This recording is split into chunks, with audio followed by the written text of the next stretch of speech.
Healthy tiffin stuffed பச்சை பயிறு sweet chapati பண்ண போறோம். 1.5 கப் கோதுமை மாவு, 1 டீஸ்பூன் நெய், இதுக்கு தேவையான அளவு உப்பு.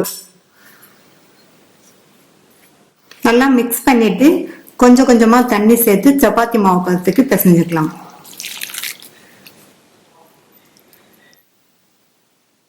இந்த அளவுக்கு சாஃப்டா பிசைஞ்சிட்டு மூடி வச்சிருங்க. மாவு 1/2 மணி நேரம் ஊறிட்டு இருக்கட்டும். 1/2 கப் பாசி பயிரை கழுவிட்டு 6 மணி நேரமா ஊற வச்சிருக்கேன். அந்த பயிரை மறுபடியும் வாஷ் பண்ணிட்டு இந்த பேன்ல சேர்க்கிறேன். முங்குற அளவுக்கு தண்ணி சேர்த்தாச்சு. இது நல்லா சாஃப்டா வெந்து வரட்டும். இப்ப 5 நிமிஷம் வெந்திருக்கு. பருப்பு பாதி அளவுக்கு தான் வெந்திருக்கு. இன்னுமே நல்லா சாஃப்டா மசிற அளவுக்கு வேக வச்சுக்கணும். ஊற வச்சதுனால நான் ஓபன் பாத்திரத்துல வேக வைக்கிறேன். நீங்க ஊற வைக்கலைன்னா குக்கர்ல சேர்த்து 3ல இருந்து 4 விசில் வேக வச்சுக்கோங்க. இப்ப ஓரளவு தண்ணி சரியா வந்துரும். ஒருவேளை பத்தலைன்னா எக்ஸ்ட்ரா கொஞ்சம் தண்ணி சேர்த்து வேக வச்சுக்கோங்க. இப்ப சேர்த்த தண்ணியும் வத்தி நல்லா சாஃப்டா வெந்திருக்கு. இப்ப இத லைட்டா மசிச்சு விட்டுட்டு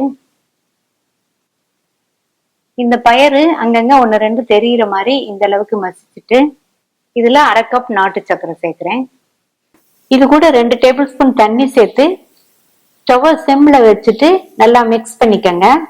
நாட்டு சக்கரைக்கு பதில் பொடித்த வெல்லம் சேர்க்கிற மாதிரி இருந்தா கொஞ்சமா தண்ணி சேர்த்து கரைச்சு வடிகட்டி அதுக்கப்புறமா சேர்த்துக்கங்க.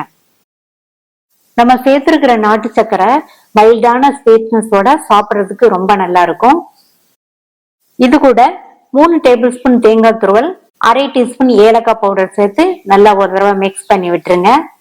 கடைசியா இதுல 1 டீஸ்பூன் நெய் சேர்த்து மிக்ஸ் பண்ணி விட்டுட்டு ஸ்டவ் ஆஃப் பண்ணி ஆற விட்டுருங்க. இது ஆறுச்சுன்னா நமக்கு ஸ்டஃபிங் நல்லா திக்கா கிடைக்கும். மாவு ஊறிடுச்சு. இதுல இருந்து ஒரு உருண்டை மாவு எடுத்து இதுல லைட்டா மாவு தூவி ஒரு தடவை இந்த மாதிரி பெரட்டி விட்டுட்டு இதை இந்த அளவுக்கு சின்ன ரவுண்டா தேய்ச்சுக்கலாம். இந்த அளவு ஸ்டஃபிங் வைக்கிறேன். ஸ்டஃபிங் தாராளமாவே வச்சுக்கோங்க. அப்பதான் ஸ்டஃபிங் எல்லா இடத்துலயும் பரவி சாப்பிடும்போது சூப்பரான டேஸ்ட்ல இருக்கும். இப்ப இதை க்ளோஸ் பண்ணிட்டு இந்த மாதிரி லைட்டா பிரஸ் பண்ணிட்டு மேல மாவு தூவி ரவுண்டா தேய்ச்சுக்கலாம். தேய்க்கும் போது ரொம்ப அழுத்தம் கொடுத்து தேய்க்காம லைட்டா டச் கொடுத்து தேய்ச்சோம்னா நமக்கு ஸ்டஃபிங் வெளியில வராம இருக்கும். இந்த அளவு திக்னஸ்க்கு ரவுண்டா தேய்ச்சுக்கோங்க.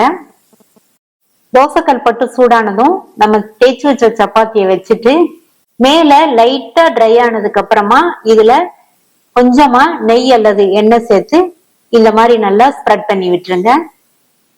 சப்பாத்தி அந்த பக்கம் வெந்துருச்சு.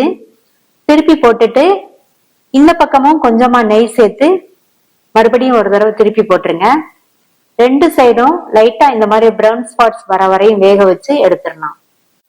சாஃப்டான பச்சைப்பயிறு ஸ்வீட் சப்பாத்தி ரெடி ஆயிடுச்சு. ட்ரை பண்ணி பார்த்துட்டு உங்க கமெண்ட்ஸை சொல்லுங்க. தேங்க்யூ.